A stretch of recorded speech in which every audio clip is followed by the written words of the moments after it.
Gracias por conectarse a este jueves de After Business. Ya tenía rato que no nos veíamos.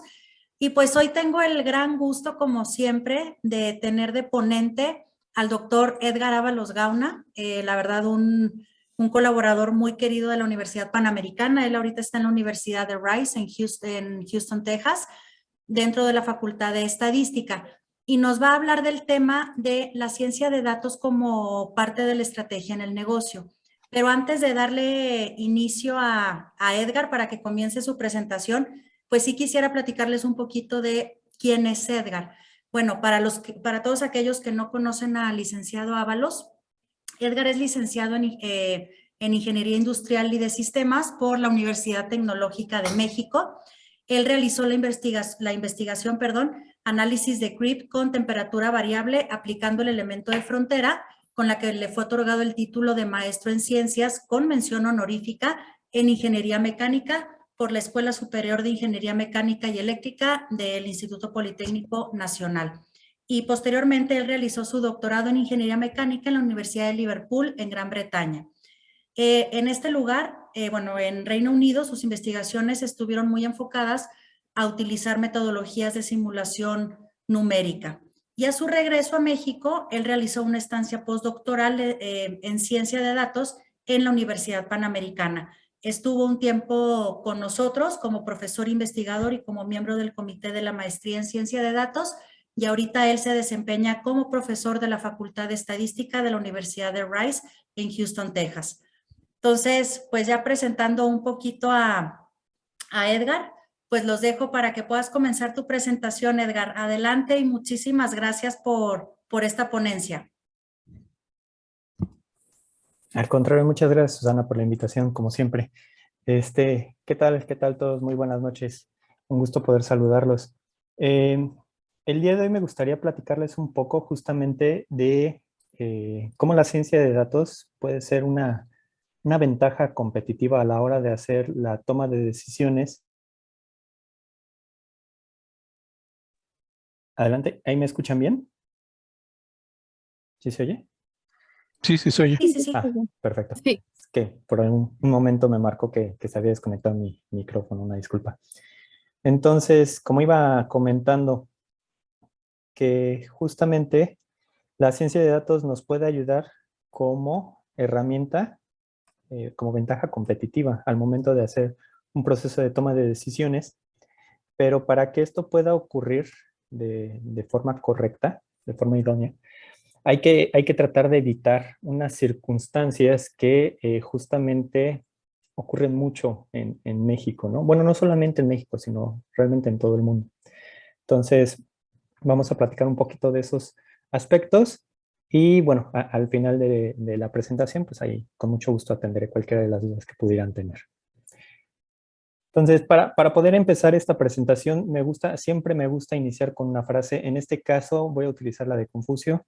Él nos dice que el éxito depende de la preparación previa y que sin esta preparación seguramente va a haber fracaso, ¿no? Entonces, justamente cuando nosotros hablamos de implementar cualquier proyecto de ciencia de datos, no es algo que simplemente debamos de hacer porque pues, está de moda o porque el vecino lo está haciendo, sino que realmente debe de existir un análisis de fondo sobre aquellos elementos que hacen falta para que entonces el proyecto se pueda desarrollar de forma adecuada, ¿no? Es ahí en donde yo me estoy refiriendo a esta parte de la preparación, pero bueno, un poquito más adelante voy a ir explicando cada uno de estos puntos.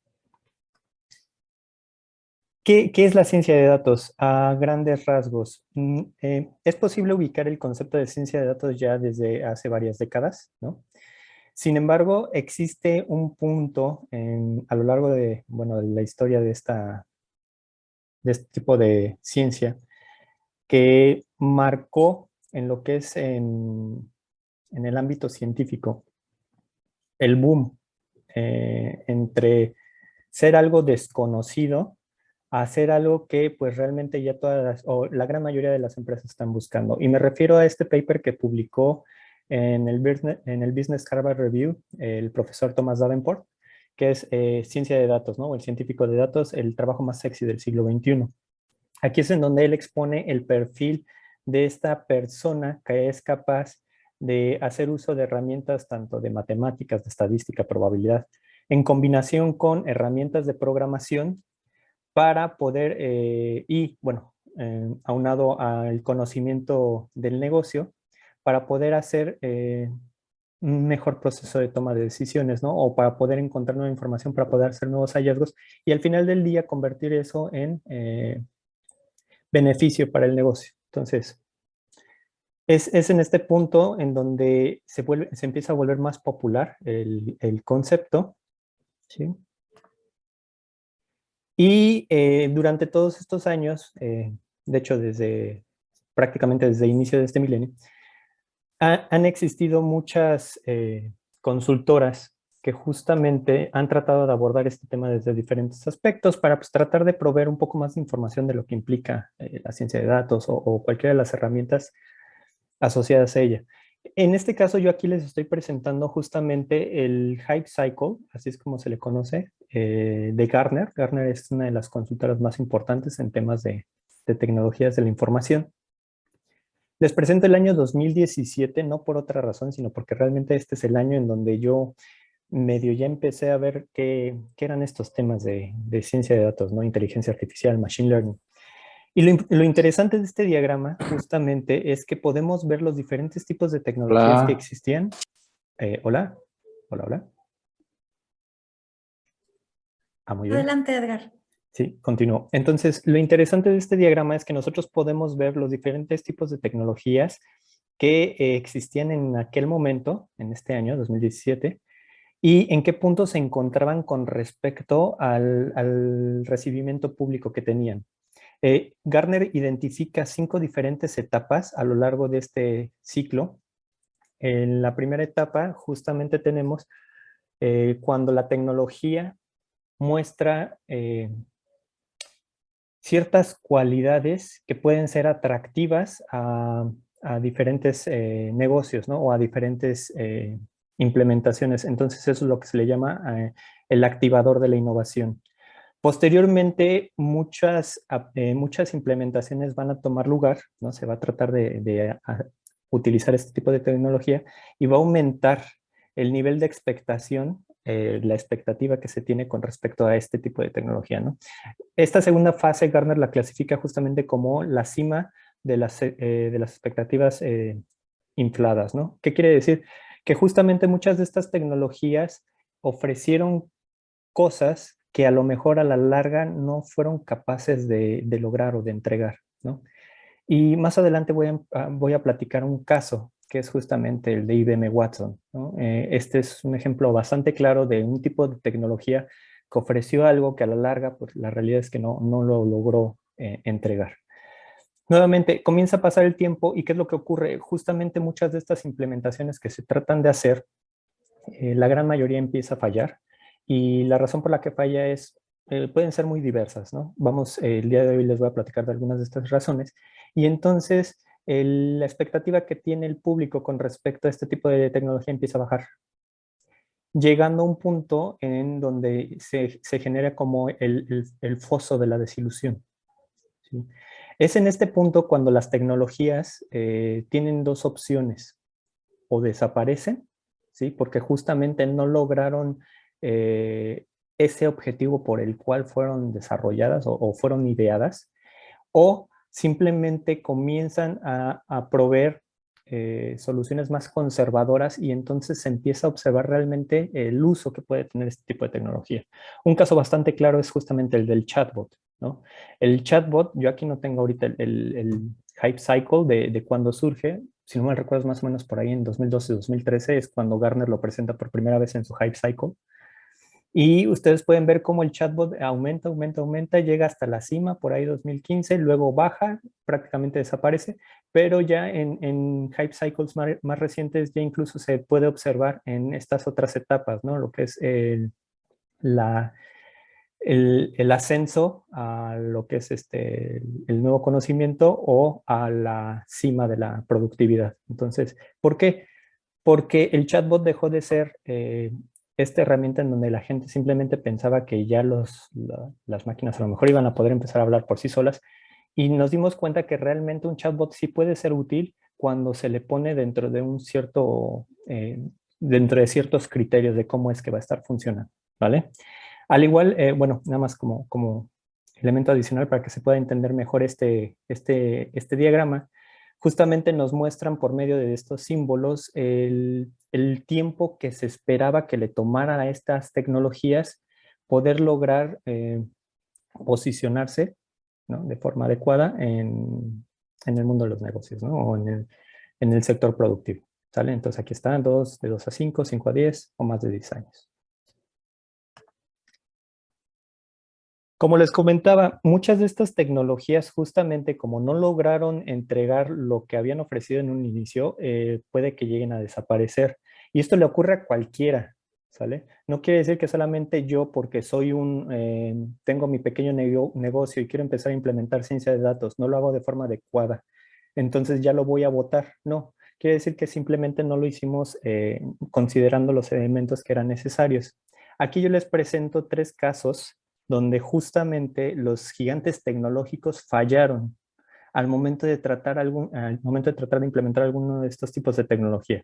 Por un lado tenemos IBM en Watson, ¿no? Esta tecnología de inteligencia artificial de aprendizaje profundo fue campeona en Jeopardy y en su momento, si no me recuerdo, estamos hablando por ahí de 2011, en su momento ellos proponen que este tipo de tecnología iba a poder revolucionar el sector de la salud, ¿no? O sea, mediante las herramientas que Watson iba a poder proveer, o sea, que prácticamente ya lo que es predicción de enfermedades, diagnóstico, reconocimiento de imágenes, ese tipo de cosas, o sea, iba a ser algo ya prácticamente presente. La realidad, ¿cuál es? Justamente a principios de este año, por ahí principios mediados de este año, sale la noticia que IBM Watson va a empezar a vender, ¿no?, partes de este proyecto, porque al final del día no ha logrado entregar lo que ofreció en un principio, ¿sí? ¿Existen otras aplicaciones de Watson? Sí, y a lo mejor, bueno, recientemente vi que le están tratando de dar un giro con otro tipo de miras, pero la realidad es esa, ¿no? Hasta a los grandes les puede pasar. Otro caso es el carro autónomo de Apple, ¿no? El proyecto Titan. De igual modo, ellos han estado tratando de desarrollar este coche, justamente han estado contratando personal de diversas áreas, han tenido, creo que ya están contratando gente desde IBM, ¿no? Perdón, de BMW, de las grandes armadoras, para que les puedan ayudar en compañía de sus tecnológicos, bueno, su gente técnica de ciencia de datos, pero es un proyecto que todavía no ha podido despegar, ¿no? Y ya tiene muchos años de desarrollo. Entonces, pues habrá que ver si en algún punto este proyecto alcanza lo que siempre ha estado ofreciendo o simplemente queda en el olvido. Y por último tenemos Google tiene también varios casos de fracaso, ¿no? Pero en este caso me gusta el de Google, el de FluTrend. Esta herramienta se supone que nos iba a ayudar a predecir cuando se acercaba una ola de contagio de la influenza. Pero justamente cuando utilizaba mucho lo que era Google Trends para poder predecir estas olas de la influenza, pero justamente por cuestiones de un mal algoritmo desarrollado y posteriormente una falta de credibilidad por parte de la sociedad, es que, bueno, pues ya esta herramienta simplemente desaparece por ahí en 2013. Seguramente nadie escuchó de ella porque por lo mismo, o sea, no estuvo como mucho tiempo en el mercado. Y aquí me gusta utilizar esta frase de Henry Ford en donde dice que el único error real es justamente aquel error del que no aprendemos nada. Entonces, no está mal si nos equivocamos al momento de tratar de implementar un proyecto de ciencia de datos. Lo erróneo simplemente sería culpar a la ciencia de datos porque pues, esto no funciona, ¿no? ¿Qué implica trabajar la ciencia de datos? Para empezar, ciencia de datos es un término muy amplio, ¿sí? Y es difícil encontrar una persona que vaya a ser un experto en todo lo que implica la ciencia de datos. Como se pueden dar cuenta, hay muchísimas disciplinas que conforman este concepto. Nosotros vamos a tener gente que deba de saber de datos, de Big Data, inteligencia de negocios, inteligencia artificial, Machine Learning, Deep Learning, etcétera, estadística, ¿sí? Entonces, difícilmente vamos a encontrar un solo individuo que pueda manejar todo este conocimiento. Entonces, Más adelante voy a empezar a hablar no de el científico de datos como tal, sino del equipo de ciencia de datos, ¿sí? Y es que esa es una de las principales claves para que cualquier implementación que se quiera hacer en un negocio funcione. La buena selección de un equipo. Nuevamente, tomo ahora esta gráfica de Gartner que nos muestra los diferentes niveles de analítica que nosotros vamos a tener dependiendo del uso que le estamos dando a nuestros datos. Muchísimas de las empresas se encuentran en este nivel, en el nivel de la inercia, en donde justamente nada más están haciendo pequeños análisis de minería de datos, de análisis de texto, reportes, tableros o simplemente haciendo cálculos de KPIs, ¿no? Entonces, todo esto se encuentra en un nivel meramente descriptivo. Conforme ustedes van avanzando en esta escalera, conforme vamos subiendo, evidentemente la dificultad en el nivel de conocimientos que se necesita va a ser muchísimo mayor, pero la madurez en la analítica que ustedes van a estar generando también va a ser mayor. Entonces, nosotros podemos ver cómo pasamos de un análisis descriptivo a un análisis diagnóstico y de ahí a un análisis predictivo. Esto es en el siguiente nivel en donde algunas empresas ya se encuentran, justamente donde hacen análisis de detección de patrones, ¿no? Clustering, modelos predictivos, análisis de series de tiempo, pronósticos, ¿sale? Por último, y este ya es un nivel un poquito más complicado, es el análisis prescriptivo. Aquí en este análisis prescriptivo es cuando ustedes ya son capaces de proponer diferentes escenarios y proponer alternativas de acción de acuerdo a estos escenarios, ¿no? O sea, no tanto ser reactivo, esperar a que pasen las cosas, sino prepararse a que las cosas, para cuando las cosas lleguen a ocurrir. Un ejemplo claro de cuando las empresas no fueron prescriptivas aquí en México fue el COVID. Y voy a tomar el claro ejemplo de lo que es Walmart en México. En aquel entonces, por ejemplo, el equivalente de Walmart en Inglaterra es Sainsbury o Tesco. Ellos desde el 2013, incluso puede que desde antes, ¿no? Pero yo sé desde el 2013, que fue cuando estaban por aquellas tierras, ya manejaban lo que era el home delivery, ¿no? Entonces, por medio de una aplicación, tú pedías tu despensa y te la traían a tu casa. Y es un proceso bastante bien definido, ¿no? De hecho, ya tenían a un equipo específico para ello. En México no existía nada de eso al 2018, que fue cuando regresé. ¿Sale? Y de hecho no vi avance de ello como tal hasta que llegó el COVID. E incluso con el COVID todavía lo podemos ver. Walmart no ha desarrollado una plataforma como tal o un sistema real para poder hacer el delivery. Todavía se apoya de terceros para poder hacer las entregas. Ya medio está solventando algunas otras áreas, por ejemplo, el uso de alguna aplicación, ¿no? El tratar de implementar la analítica de datos, eso sí ya lo ha hecho muy bien, ¿no? Pero todavía hay otros puntos que sigue manejando, yo diría que no de una forma muy adecuada. Entonces, el objetivo para cualquiera es poder llegar a este nivel, el análisis prescriptivo. ¿Cómo lo podemos hacer? Bueno, actualmente nos encontramos inmersos en un concepto que se definió como la industria 4.0 o la cuarta revolución industrial.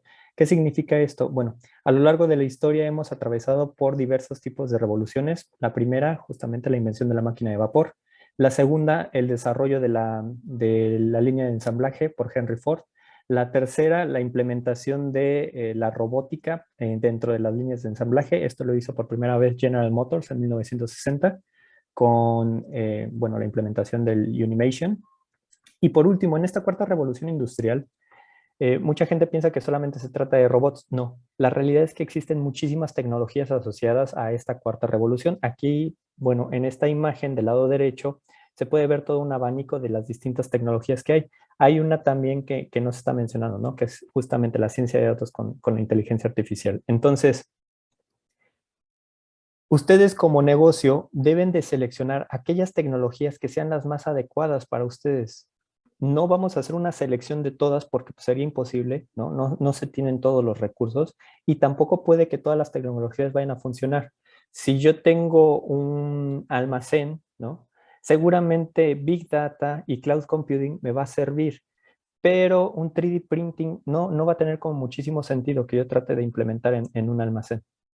Caso contrario, si yo me encuentro en el área de manufactura y quiero implementar 3D printing, como que tiene muchísimo sentido, ¿sale? Pero hablar a lo mejor de realidad aumentada ahorita es algo muy alejado. No quiere decir que no sea algo que se pueda hacer, pero pues en este momento a lo mejor sería como muy alejado, ¿sale? Entonces hay que hacer un análisis adecuado de las fortalezas y las debilidades, tipo un análisis FODA, de cómo me encuentro yo ahorita, para poder entonces entender qué tipo de tecnología es la que más se ajusta, la que más me ayuda y la que yo podría implementar. En esta plática yo me voy a enfocar un poco en lo que es la de la ciencia de datos. ¿Qué características o por qué la ciencia de datos también ha logrado posicionarse ya tanto en los últimos años? Bueno, es muy sencillo. La razón es, primero que nada, los datos han aumentado de forma exponencial. Para 2020 justamente existían algunos cálculos que determinaban que el número de la cantidad de zettabytes que iba a haber en el mundo de información era de 44. De hecho, aquí están colocando 45 en esta fuente que encontré. Para que nos demos una idea de cuánto es un zettabyte equivale a 1 por 10 a la 9 terabytes, ¿no? Y pues nuestras computadoras trabajan con terabytes. Eso significa un 1 con 9 ceros. Entonces, para que más o menos nos demos una idea. Y si se dan cuenta, la tendencia de esto es que va a seguir creciendo de forma exponencial. Entonces, los datos llegaron, ¿vale? Ya existían desde hace mucho tiempo, pero actualmente la generación que se está dando de datos es inmensa. Ahora, no solamente es la generación, sino también el rápido acceso, manipulación y procesamiento de ellos, ¿no? Esto lo vamos a lograr mediante nuevos desarrollos en cuestiones tecnológicas, ¿no? Nuevos desarrollos en cuestiones de hardware. En combinación, muchísimos datos y nuevas herramientas tecnológicas. Esto, de hecho, tiene que ver mucho con lo que es Big Data. Es por ello que la ciencia de datos se está volviendo una herramienta no, no es una herramienta extra, sino que es una herramienta que simplemente ya debería estar presente en todas las empresas. ¿De qué forma se va a poder implementar la ciencia de datos? Como les dije, hay muchísimas disciplinas, pero si platicamos solamente de inteligencia artificial, es posible implementarla en todas estas diferentes áreas, ¿no? Regularmente, cuando a la gente se le platica inteligencia artificial, solamente piensa en robots. La realidad es que tiene muchísimas otras áreas de implementación, como pueden ver aquí. Dos de las áreas, o bueno, tres de las áreas que son actualmente más populares es justamente el machine learning, procesamiento del lenguaje natural y el análisis de imágenes.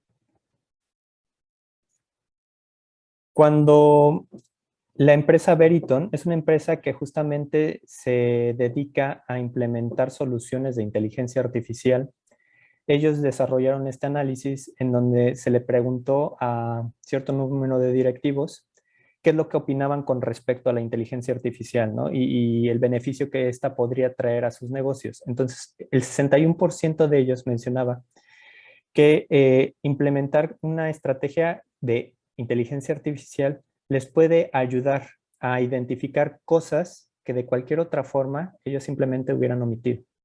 Y es que justamente esta capacidad que tienen de procesar grandes cantidades de datos es algo que los humanos no podemos hacer. Y no solamente es procesarlos con mucha velocidad, es procesarlos con demasiada precisión. Luego, 75% de ellos menciona que ellos estarían de acuerdo en tratar de implementar este tipo de tecnologías. 80% de ellos considera que al estar implementando este tipo de tecnología, también se va a estar creando trabajos, porque esa es otra de las razones por las cuales este tipo de proyectos falla. Muchísimas veces cuando digamos, la persona, el líder responsable de tomar las decisiones, menciona que justamente se va a tratar de implementar un proyecto de ciencia de datos, siempre va a existir temor por parte de todo el equipo, ¿no? Y la razón es, el temor es justamente la de que nos vayan a desplazar o que vayamos a perder nuestro trabajo. Entonces, la realidad es distinta. Puede que en un inicio sí se esté dando este tipo de situaciones, pero conforme ya se posicione mejor la tecnología, va a ser un tipo de herramienta que va a ayudar a generar trabajos, ¿no? Entonces, aunque la inteligencia artificial va a hacer a un lado a lo mejor esas actividades monótonas o repetitivas, también vamos a necesitar gente que sea capaz de darle mantenimiento o de poder implementar la inteligencia artificial, ¿no? Todavía no estamos en el punto en donde la inteligencia artificial se pueda controlar así sola. Luego, 54% de los ejecutivos dice que ya ha implementado este tipo de tecnología y que también ya logró un aumento en la productividad, ¿sale? Entonces, aquí existen otro tipo de métricas, también tenemos 47% de ellos. Dice que es complicado tratar de implementar este tipo de tecnologías y mucho se debe también a lo que les comentaba del temor. Y bueno, esta tiene que ver con cómo está conformada la población a la que se le hizo la encuesta, ¿vale? El 72% de ellos corresponde a gente que está dentro del sector tecnológico, la comunicación y los medios, ¿sale? Esta es otra encuesta, esta ya no la realizó Verizon, esta la realizó, si no mal recuerdo, es Mozilla, en donde se le preguntó a la gente qué tanto sabe realmente de inteligencia artificial, ¿no? O qué tanto sabe de ciencia de datos. Y como podemos ver, ya existe cierto conocimiento y la razón por la cual la gente está familiarizada con estos conceptos es porque podemos ver muchísimo de sus aplicaciones, ¿no? Todos hemos utilizado Uber, todos hemos utilizado Google Maps, Netflix, Amazon, cualquiera de las aplicaciones que tengamos en nuestro celular seguramente está haciendo uso de inteligencia artificial. Pero ahora la pregunta es, ¿realmente entendemos cómo está funcionando esta tecnología? Y solamente el 9% entiende qué es lo que está ocurriendo detrás de esta aplicación, ¿no? En el backend de nuestra app. Entonces, la gente realmente todavía no tiene un entendimiento real de cómo funciona y por eso mismo es que existe este temor aún. Dentro de esta población a la que se le preguntó, también se revisó el rango de edad que existe entre aquellas personas que sí saben de inteligencia artificial y se pudo observar que la gente joven es la que más se ha involucrado en poder conocer cómo funciona, ¿no? Conforme ya la gente va entrando más en edad, no están tan bien versados en lo que es la inteligencia artificial. Ahora, y de hecho esta imagen me gusta mucho, circuló mucho por LinkedIn, de hecho no tendrá mucho, yo creo que tendrá como un par de meses, donde justamente se muestra la idea que se tiene de implementar un proyecto de ciencia de datos con inteligencia artificial a lo que realmente es, ¿no? Y es que, y puedo hablar por experiencia, cuando se le pide a alguien que implemente un proyecto de ciencia de datos, por lo regular es, aquí están mis datos, quiero que hagas un modelo de machine learning y ya quiero que me generes valor. Y no, las cosas no funcionan así. Regularmente existe un proceso de recolección de datos que es bastante arduo, donde justamente se trata de consolidar toda aquella información que pueda ayudar a proporcionar información al modelo que se quiere implementar. Luego, dentro de toda esta recolección de datos, se deben de seguir varios pasos para poder mejorar la calidad de los datos. Una vez que ya se tienen los datos a punto, ahora sí se empieza a implementar el modelo, donde la implementación del modelo no es inmediata, se tienen que seguir varias iteraciones hasta que se llega a un punto en donde ya provee de resultados adecuados y finalmente ya se puede hablar de la generación de valor, pero incluso en la generación de valor no se hace de forma inmediata, ¿no? Se tiene que hacer por medio primero de etapas, primero se hacen ciertas pruebas, se lleva un monitoreo, si todo es de acuerdo, entonces ya se hace una implementación más general y se le empieza a dar un mantenimiento. A lo largo de todas estas etapas también van a haber ciertas restricciones, ¿sale? Que pueden ser de diferente índole, como es el tipo legal, ético, histórico, de seguridad, de sesgo, etcétera, ¿sale? Esa es la realidad de cuando uno desea implementar un proyecto de ciencia de datos o de inteligencia artificial. Pero, y justo este es un artículo que yo recomiendo bastante. El profesor Andrew Ng, él es uno de los pioneros en cuestión de aprendizaje profundo. Él es, bueno, no sé si todavía lo sea, profesor en Stanford, es justamente uno de los fundadores de Coursera. Él nos dice que la inteligencia artificial no tiene por qué ser complicada o cara, ¿no? Para tu negocio. Y es que solamente debes de hacer una selección de aquellas tecnologías que mejor se ajustan a ti. Si ustedes recuerdan, yo les comentaba, existen todas estas tecnologías, pero no quiere decir que debes de implementarlas todas. E incluso en la que tú hayas seleccionado, puede que solamente necesites implementar alguna pequeña parte. Ejemplo, supongamos que yo quiero implementar inteligencia artificial, no voy a implementar todos los algoritmos habidos y por haber. Puede que solamente necesita realizar análisis de series de tiempo o necesita hacer algún análisis de clusterización, algo así, y me va a ayudar a generar valor dentro de mi negocio. Si ustedes recuerdan, yo les estaba platicando, no se trata de un científico de datos, se trata de un equipo, ¿sí? Y en alguna otra charla llegué a platicarles justamente de este concepto que existe de la quimera, de la ciencia de datos, ¿no?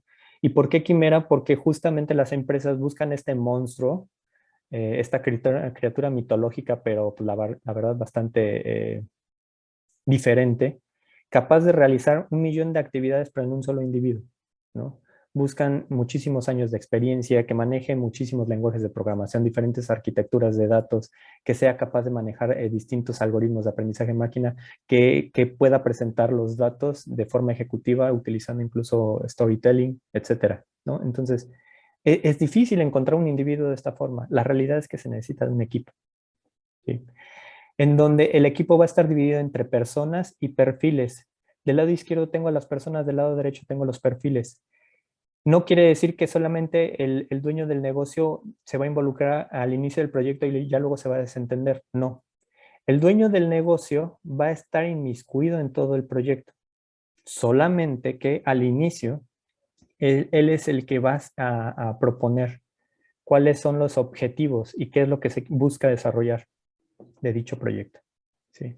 Este dueño del negocio puede que sea el analista de datos o el ingeniero de datos, etcétera. O sea, puede ser cualquiera de estos perfiles o puede que no sea ninguno, ¿vale? Pero siempre deben de estar presentes como parte del equipo. Entonces, tengo al dueño del negocio, tengo al científico de datos, ¿no? Quien va a estar tomando las decisiones en cuestiones técnicas. Tengo al que me va a ayudar a validar el modelo, ¿no? Y por último, tengo al ingeniero que me va a ayudar a implementar el modelo una vez que ya esté desarrollado. Como les dije, estas son las personas y del lado derecho voy a tener los perfiles. Ahora, no son los únicos perfiles que existen y no son las únicas personas que hay. Puede que ya, si ustedes quieren desarrollar un equipo como más robusto, pues puedan encontrar perfiles adicionales o personas adicionales, pero de forma general considero que esto es como lo esencial. Del equipo, de los perfiles, vamos a tener por un lado el analista de los datos, el ingeniero de Machine Learning, el ingeniero de los datos y el Data Scientist. Y si se dan cuenta, el nivel de conocimiento que tiene cada uno de ellos en distintas cuestiones técnicas va a ser diferente.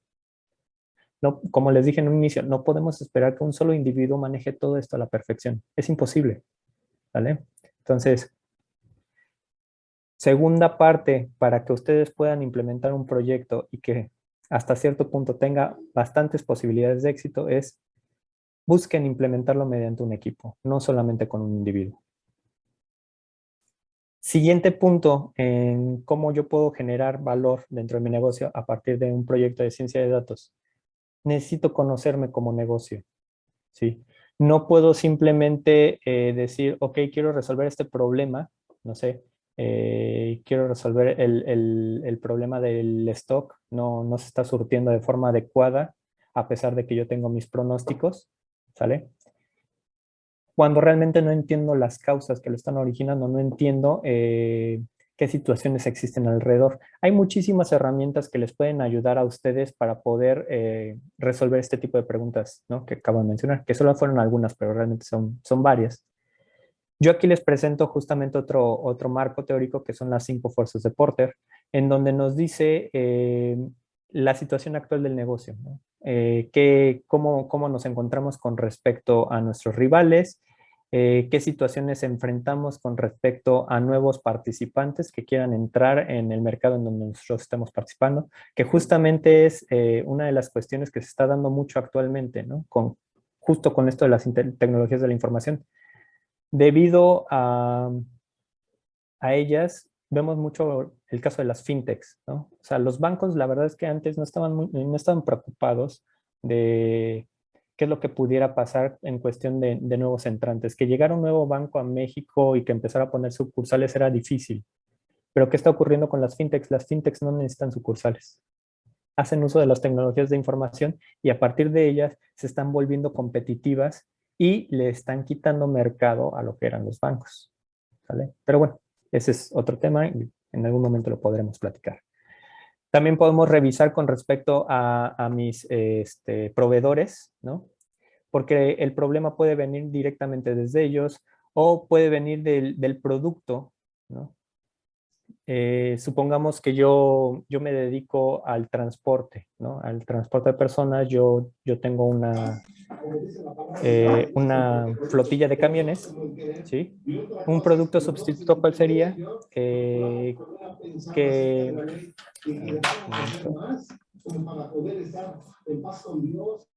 Perdón.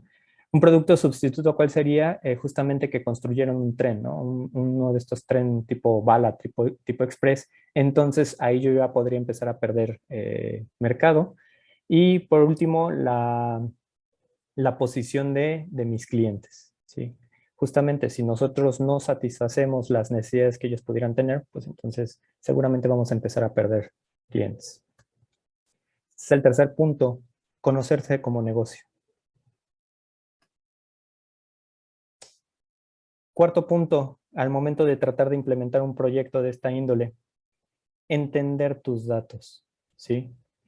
Muchas veces la gente piensa que porque tienen datos ya pueden implementar un proyecto de ciencia de datos. Falso, ¿ok? Y sí pasa. Te dicen, es que mira, aquí tengo este set de datos, quiero que me generes un modelo que me resuelva, no sé, las entregas extemporáneas o las entregas tardías de mis pedidos. Sí, pero los datos que me estás entregando no tienen nada que ver con eso. ¿Cómo quieres que yo desarrolle un modelo cuando tus variables, ¿sí?, no tienen nada que ver con tu objetivo? ¿Sí? Entonces, en este diagrama justamente yo propongo 4 cuadrantes en donde si se tienen pocos registros y aparte el número de variables que tiene cada uno de esos registros es pobre, pues difícilmente vamos a poder generar algún tipo de modelo que provea valor, ¿no? Y nos vamos a encontrar en la esquina inferior izquierda, en este cuadrante de aquí abajo. La situación en donde regularmente se encuentran la gran mayoría de las empresas es en el cuadrante de aquí arriba, y déjenme cambio por puntero, en este de aquí o en este de acá. ¿Qué situaciones son? En la primera, tienes pocas observaciones, pero tienes muchísimas características. Entonces, a lo mejor puedes crear un modelo, pero no sería estadísticamente significativo. ¿Por qué? Porque el número de observaciones que tú tienes para poder generar tu modelo fueron pocas. Caso contrario, tienes muchísimas observaciones, pero el número de características que tienes es poco. Entonces, a lo mejor tu modelo sí es significativo, pero lo que estás explicando es pobre. Por último, el punto ideal en donde todos deberíamos de estar es justo en un gran número de observaciones y un gran número de descriptores. Entonces, aquí tu modelo va a ser estadísticamente significativo y aparte vas a poder explicar muchísimas cosas. Este diagrama, de hecho, se alinea mucho con una idea que tiene un par de años que ya se está fomentando. Se conoce como inteligencia artificial centrada en los datos, ¿no? O en inglés Data-Centric AI. ¿Qué quiere decir esto? Que en lugar de estarnos enfocando en el modelo de Machine Learning o en el modelo de inteligencia artificial, deberíamos de enfocarnos en crear o en almacenar mejor calidad de datos, ¿sale? ¿Para qué? Para podernos posicionar en este cuadrante de aquí arriba. Última situación que es importante que revisemos. Supongamos que ya decidimos que queremos implementar un modelo de inteligencia artificial, entonces necesitamos también definir hasta qué punto este modelo se va a involucrar en mi proceso, ¿no? En mi proyecto. Estos 4 niveles que ven aquí en pantalla, yo los estoy tomando justo de este paper que se publicó este año en el Harvard Business Review. De igual modo, se los recomiendo por si lo quieren revisar. Cada uno de estos niveles construye a partir del nivel anterior, ¿no? Entonces, por ejemplo, el monitor construye a partir del asistente, el coach construye a partir de los 2 anteriores y el jugador, o bueno, el teammate o el miembro del equipo construye a partir de las otras tres. ¿Qué significa en el asistente? Ustedes generan un modelo de inteligencia artificial básico, capaz de automatizar tareas y realizar actividades repetitivas. Es mucho como cuando, y justo así voy a utilizar un poco la analogía que viene en el paper, es muy parecido a lo que pasa cuando ustedes reciben un becario en su compañía, ¿no? En donde trabajan.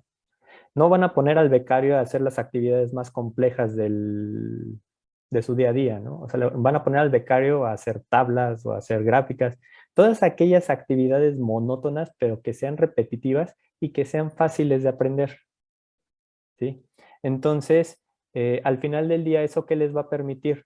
Bueno, que ustedes ya van a disponer de tiempo para realizar otras actividades que sí requieran mayor atención. Entonces, de forma muy semejante es como se vislumbra esta inteligencia artificial, ¿no? La del asistente. Luego, tenemos la del monitor. Aquí, esta inteligencia artificial lo que hace es, nuevamente, toma actividades repetitivas o monótonas, pero aquí ya estamos hablando de grandes cantidades de datos, ¿no? Donde va a tener que estar revisando grandes cantidades de datos y el objetivo es poder identificar discrepancias en el comportamiento de nuestros datos. Un ejemplo claro de ello es justamente la detección de fraudes, ¿no? Ustedes tienen un comportamiento de cómo realizan transacciones con sus tarjetas de crédito y si el sistema detecta algo extraño, pues en automático va a mandar una red flag, ¿no? Una bandera ahí, ¿sale? Luego tenemos al coach. El coach lo que hace, y como les digo, construyen los dos anteriores, es igual actividades monótonas, repetitivas, nuevamente va a manejar grandes cantidades de datos, ¿no? Nos va a ayudar a identificar patrones, nos va a identificar tendencias, sí, pero también nos va a ayudar a hacer a lo mejor una comparativa. Entonces, no ya nada más se trata a lo mejor de un análisis individual, sino que ya podemos hablar de un análisis un poquito más global. Entonces, mediante ya esta comparativa podemos decir, ah, mira, el comportamiento de estos meses para este grupo de clientes no fue igual que lo que hubiéramos esperado en la población o cuestiones por ese estilo. Por último, el compañero de equipo, el teammate, contiene todo lo anterior, más la posibilidad de poder proveer de expertise al momento de tener que hacer alguna toma de decisión. Entonces, de hecho, en este paper platican que aunque ya existe la tecnología a lo mejor para poder desarrollar este tipo de inteligencia, la realidad es que no existe nadie que ya lo haya hecho. ¿Ok? Y bueno, difícilmente podemos hablar de una inteligencia que pueda proporcionar expertise. La realidad es que yo no creo que ya exista algo así. Si ustedes recuerdan, les había platicado que los chatbots eran un ejemplo claro de una herramienta tecnológica que podemos aplicar en los negocios y que ya se logró posicionar de forma adecuada, ¿no? O sea, ya ustedes lo pueden ver, casi todos los negocios ya están implementando un chatbot, ¿no? ¿Y por qué? Porque ayuda mucho a procesar estas actividades monótonas. De hecho, si lo tuviéramos que ubicar en alguna de estas características, simplemente es un asistente, ¿no? O sea, el chatbot no detecta discrepancias, no nos indica sobre comportamientos o actitudes distintas, simplemente nos sirve para automatizar actividades repetitivas. Entonces, aquí tenemos algunos números de cómo se ven los chatbots. Tenemos que el 30% de los chatbots ayuda a reducir, los chatbots ayudan a reducir en 30% el costo operacional de las actividades. Tenemos que 50% de los negocios les interesaría poder implementar un chatbot, pero seguramente no tienen el conocimiento técnico para poderlo hacer. 64% de las personas que han interactuado con un chatbot les encanta la característica de que están disponibles las 24 horas, 7 días del año, 365 días. Y bueno, aquí ya vemos algunos otros números con respecto a cuántos existen. Facebook solamente tiene 300,000 y 37% dice que les gusta poder recibir información de manera inmediata mediante la interacción de un chatbot. Ya para completar esta charla del día de hoy, les había dicho, justamente les iba a mostrar el Hype Cycle de Gartner, el actual, este es del 2022. Como pueden ver, las tecnologías ya cambiaron, ¿no? Habrá que ver cuáles de ellas se mantienen. De hecho, si se dan cuenta, Machine Learning ya está decayendo, los chatbots se encuentran aquí abajo, pero seguramente en algún punto van a volver a a llegar a ascender a lo que es el nuevo conocimiento y al plato de productividad. ¿Sale? No es la especie más fuerte la que sobrevive, ni la más inteligente, es aquella que se adapta mejor al cambio. Esta frase, profesor Leon Megginson de la Universidad de Luisiana, basada en el trabajo de Charles Darwin. Muchas gracias y bueno, me quedo para atender cualquiera de sus dudas. Muchísimas gracias, Edgar. Pues no sé si quieran poner sus preguntas ya sea en el chat o abrir sus micrófonos para hacer cualquier pregunta. O si quieren levantar la mano también.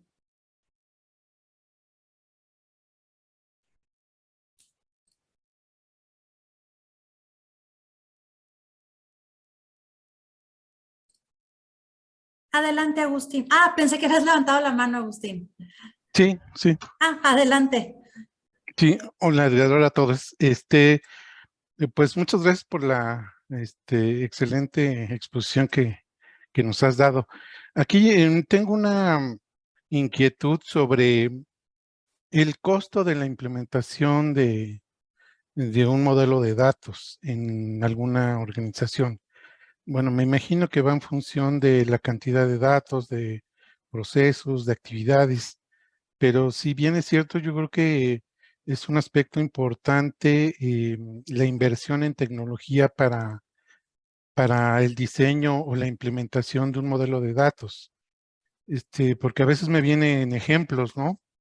En el caso de, pues, procesos a lo mejor rutinarios o cotidianos en municipios, por ejemplo, de nuestro país, que pues muchos están en muchas condiciones muy deplorables, ¿no? En cuanto a tecnología.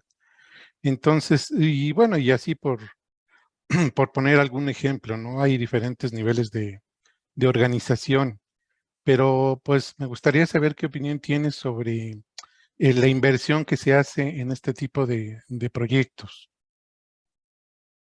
Gracias. Sí, sí, claro, Agustín, ¿qué tal? Buenas noches. Pues fíjate, como bien mencionas, realmente la inversión depende mucho de cómo lo quieras tú llevar a cabo, ¿no? Sí, y sí tiene que ver con la cantidad de datos, la gente que va a estar participando de ello, etcétera.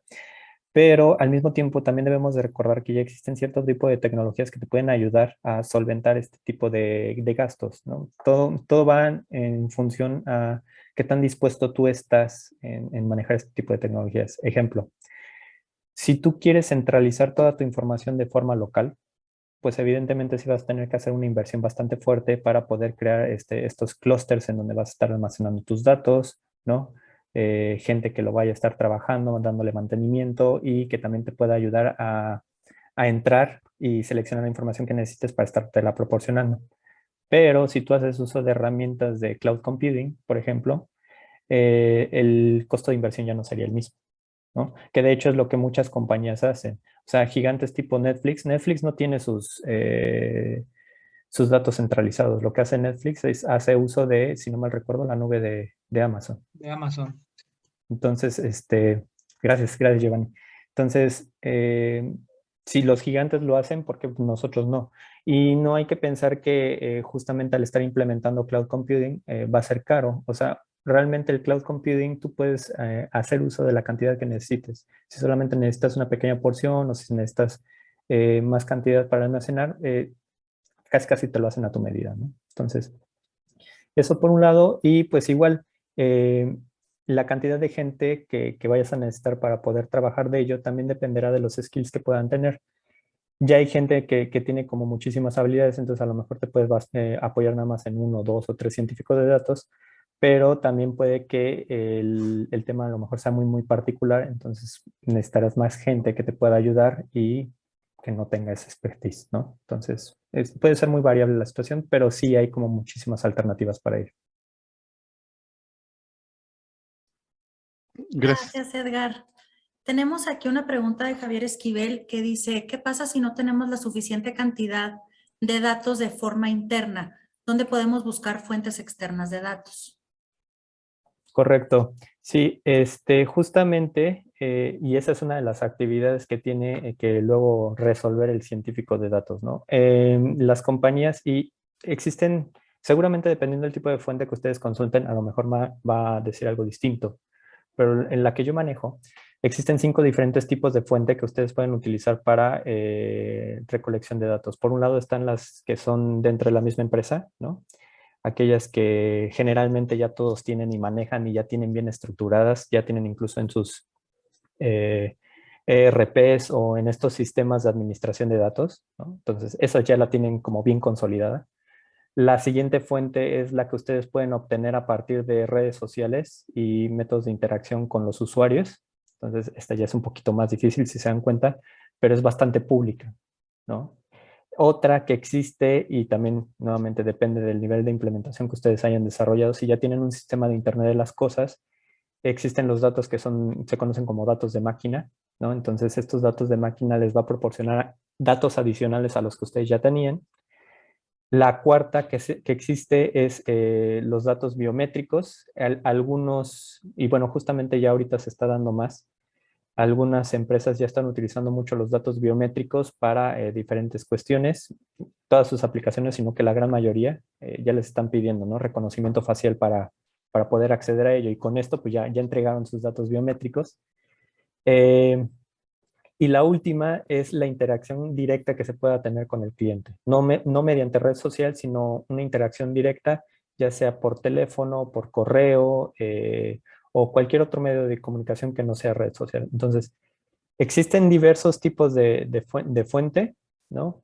Pero conforme tú vas, digamos, ampliando tu panorama y tratas de combinar más fuentes, pues el problema se va a convertir más complejo, no sé, se va a hacer más difícil.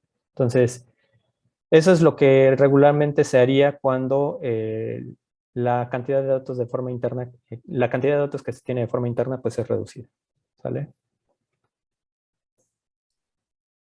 Muchas gracias, Edgar.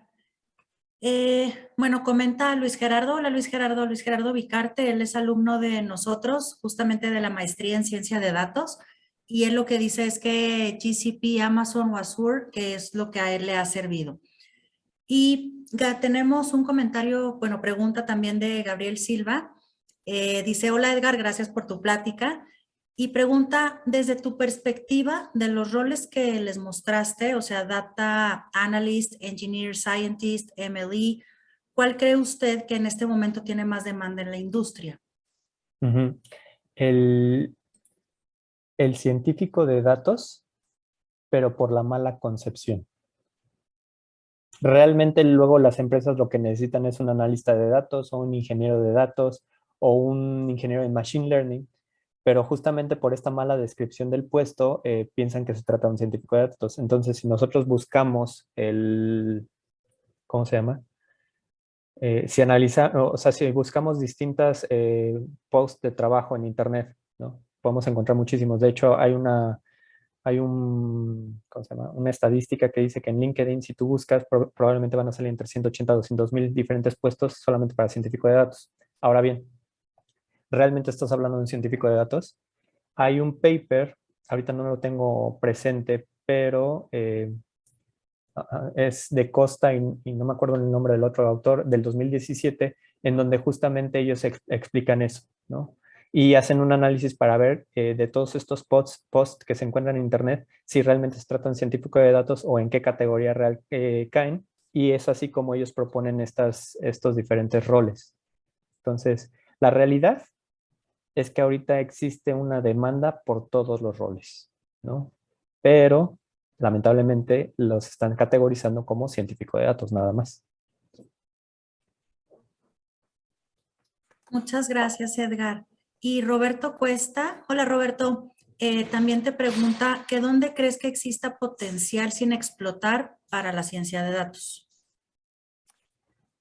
Mira, la ciencia de datos es bastante reciente, entonces realmente decir que algo no se ha explotado, pues estaría mal de mi parte. Todas las empresas ya en la actualidad deben utilizan datos, ¿no? Entonces, siempre se va a poder uno beneficiar de este tipo de herramientas, de este tipo de aplicaciones. Ahora, No porque ya se haya desarrollado un modelo quiere decir que ya me desentiendo y ya la empresa me puede dar las gracias y va y se acabó, ¿no? Por un lado también está el mantenimiento y aparte hay que estar realizando ajustes periódicos. ¿Qué pasó durante el COVID? Justamente con las empresas de los bancos. De la noche a la mañana la gente no hacía transacciones en línea y al día siguiente, o sea, las transacciones en línea explotaron. Todo el mundo estaba teniendo su tarjeta bloqueada. ¿Por qué? Pues por lo mismo, ¿no? O sea, tenían un modelo que les trabajaba bastante bien, pero pues simplemente cambió de la noche a la mañana. Entonces, ciencia de datos yo creo que es algo que va a estar evolucionando, ¿sí? Y siempre, siempre, siempre va a haber áreas en donde se deba de estar implementando. Ahora, si ya lo queremos una respuesta un poquito más específica, cualquier área de negocio, ¿no? Hay una estadística por parte del Foro Económico Mundial, una tablita que normalmente muestro en otra presentación que hago, donde justamente se hablan los distintos sectores de negocio en donde se pueden estar aplicando este tipo de tecnología. Y ahí muestran ellos en el mismo foro que agricultura, educación, manufactura, eh, medicina, lo que se te ocurra, tiene una probabilidad muy alta de necesitar este tipo de implementaciones a futuro, ¿sale? Entonces, yo no dudaría en que prácticamente en cualquier área. Gracias, Edgar. Tenemos aquí otra pregunta de Javier Esquivel que dice, ¿cómo empujar un proyecto de inteligencia artificial y que sea tomado en cuenta por el negocio? Eh, Fíjate que, y justamente eso, un alumno que tuve de maestría, hicimos un proyecto de procesamiento de lenguaje natural en donde él estaba analizando los comentarios de los clientes para tratar de categorizarlos y de esta forma, pues agilizar la generación de reportes que tenían dentro de la compañía. Para no hacerte la historia muy larga, el proyecto terminó muy bien, de hecho terminó con su grado, mención honorífica, pero la empresa no lo implementó. En México, todavía estamos como muy temerosos, ¿no? De que este tipo de tecnologías pueda funcionar o pueda generar valor. Entonces, es un poquito complicado ahorita. Lo que sí te podría recomendar es que lo intentes, ¿no? O sea, que desarrolles algún proyecto y que muestres cuáles serían los beneficios de dicha implementación con la situación actual, lo que se conoce como el famoso A/B testing. Y pues si a partir de este A/B testing logras convencerlo, seguramente pues habrás abierto la puerta a más proyectos para estar implementando. Gracias, Edgar. Hay otra pregunta por aquí. Yo creo que con esta cerramos. No sé qué te parezca, Edgar, o quieres más preguntas. Si, si con esto terminamos, por mí no hay problema, pero si hay más gente, por mí no hay problema también. Perfecto. Tenemos una pregunta de Arsenio Bonilla. Dice, ¿nos podrías decir cuáles serán las repercusiones de la computación cuántica en el análisis de datos y qué tan pronto los veremos? De acuerdo. Justamente aquí y voy a hacer referencia a ese diagrama de Venn que les mostré en un principio, ¿no? Donde la ciencia de datos es un panorama enorme. Y por otro lado también voy a hacer referencia al Hype Cycle de Gartner, en donde justamente se muestran cuáles son las nuevas tecnologías, o bueno, las tecnologías emergentes que están llamando la atención. Una de ellas es el cómputo cuántico. El cómputo cuántico apenas se encuentra en este ascenso en donde está mostrando como resultados bastante interesantes. Ahora bien, si ustedes recuerdan, yo les había comentado, ¿no? Difícilmente vamos a encontrar a alguien que sepa de todo. Eh, yo no me puedo meter en el tema de cómputo cuántico porque sí está un poquito alejado de lo que yo sé, pero lo que sí te puedo comentar es que todavía estamos en etapas muy prematuras como para poder hacer algún tipo de opinión al respecto. Gracias, Edgar. Ay, bueno, hay otra pregunta, te la voy a leer. Dice, es de Carlos Morales y dice, Edgar, ¿qué piensas de una especialización en un posgrado de ciencia de datos para un perfil que no es sólido en lenguajes de programación, pero sí tiene formación de ingeniería? Esta es Ok. muy buena pregunta. Eh, como bien mencionó Susana en un principio de esta charla, yo soy ingeniero industrial. Entonces, tengo formación de ingeniero y si ustedes le preguntan a cualquiera, te va a decir que el ingeniero industrial no programa. Y heme aquí.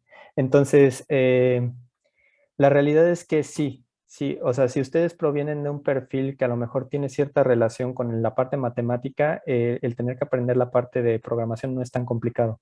Y creo que es algo que sí recomiendo. Y viceversa igual, o sea, si vienen de la parte de programación y les faltan las bases matemáticas, también adelante. Aún así, en la maestría de la UP, en la maestría de ciencia de datos, tenemos casos bastante interesantes. Tenemos el caso de un chico que venía del área de filosofía y ya terminó como maestro en ciencia de datos, ¿no? O tenemos casos de otras personas que vienen de licenciaturas, tipo administración, finanzas, economía, y también ya terminaron la maestría. Entonces, yo creo que es una cuestión de actitud, ¿sí? Si ustedes realmente quieren hacerlo, quieren intentarlo, creo que se puede. Gracias, Edgar. Y sí, justo puso en el chat, bueno, Miguel Bernal acaba de terminar su maestría en ciencia de datos y justo nos pone Miguel, o sea, él es administrador público y pudo cursar la maestría. De hecho, se acaba de graduar hace unos pocos meses de científico de datos de nuestra maestría. Entonces, como bien dice Edgar, todo es cuestión de que lo intenten y de que realmente quieran aplicarse para la maestría en ciencia de datos, porque realmente quien tenga las ganas y quien tenga el ímpetu para cursar la maestría lo puede hacer sin ningún problema. ¿O me equivoco, Edgar? ¿Qué opinas? No, no, no, completamente de acuerdo. Entonces, eh, de hecho, bueno, y me gustaría abordar aquí una pregunta que me hicieron. La voy a leer porque justamente me la mandaron ahorita en privado. Dice, coincido en el nivel de aceptación de ciencia de datos y de inteligencia artificial y que es más aceptado por las generaciones jóvenes, ¿no? Un poco lo que platicábamos hace rato. ¿Podrías, ¿Podrías hablar acerca de lo que se está haciendo a nivel empresarial en lo que respecta a la gestión del cambio entre las personas adultas, que en mi experiencia es donde se tiene más miedo a este tipo de cambio? Sí. Y bueno, aquí a lo mejor voy a hacer un poquito comercial de donde yo me encuentro laborando, pero justamente y un poquito también comercial, porque son programas muy semejantes en la Universidad Panamericana. Justamente lo que se busca en este tipo de programas, tanto de la maestría de la UP como en el programa donde yo me encuentro, es familiarizar a esta gente que ya se encuentra en posiciones altas de liderazgo, ¿no? De toma de decisiones a estos temas de nuevas tecnologías, ¿no? Y que se den cuenta, un tantito como abrirles el panorama, de que estas situaciones no son algo que simplemente se deba de temer, sino que simplemente se debe de entender, se debe de aceptar y se debe empezar a implementar.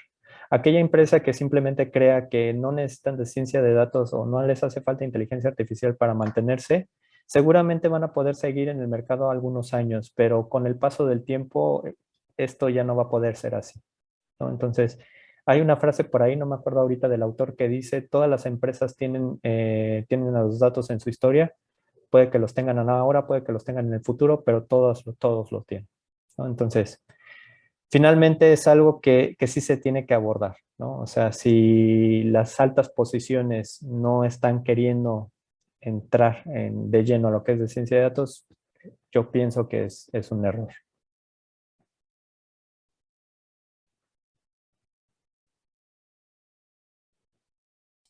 Perdón, estaba en silencio. Muchísimas gracias, Edgar. Pues no sé si haya alguna otra pregunta ya para cerrar, ya sea por el chat o que levanten su mano o abran su micrófono para hacer una última pregunta.